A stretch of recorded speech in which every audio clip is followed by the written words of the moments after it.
প্রথম সন্তান জন্মের ৫ বছর পেরোতেই আবারও মা হওয়ার গুঞ্জন উঠেছে ঢালিউড চিত্রনায়িকা শবনম বুবলির। শোবিজে যখন ঠিক এমন গুঞ্জন ছড়িয়ে পড়েছে, সেই মুহূর্তেই সাংবাদিকদের প্রশ্নে রহস্যময় উত্তর দিলেন অভিনেত্রী। সম্প্রতি একটি সুন্দরী প্রতিযোগিতার অনুষ্ঠানে সাদা পরি লুকে উপস্থিত হন বুবলি।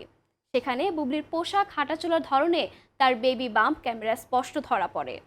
অনুষ্ঠানে তার কাজ ও ব্যক্তিজীবন নিয়ে সাংবাদিকদের একাধিক প্রশ্নের সম্মুখীন হন বুবলি। কথা প্রসঙ্গে উঠে আসে বুবলির দ্বিতীয়বার মা হওয়ার প্রসঙ্গ এবং একাধিক ব্যক্তিগত বিষয়। এ বিষয়ে মন্তব্য করা কৌশলে এড়িয়ে যান নায়িকা।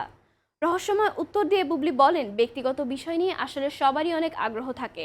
আমি বিষয়টি সম্মান করি, কারণ সাংবাদিক ভাইরা দর্শকদের প্রতিক্রিয়াটাই আমাদের কাছে পৌঁছে দেন।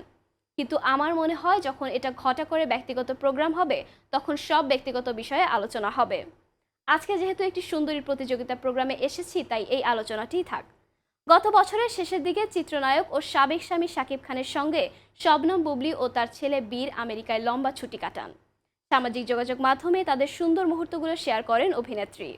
এরপরই প্রকাশ্যে আসে বুবলির অন্তঃসত্ত্বার খবর। এই বিষয়ে এখন পর্যন্ত বুবলি কিংবা শাকিব খান কোনো অফিসিয়াল মন্তব্য না করায় তারকা জুটিকে নিয়ে রহস্য বাড়ছে শোবিজ অঙ্গনে।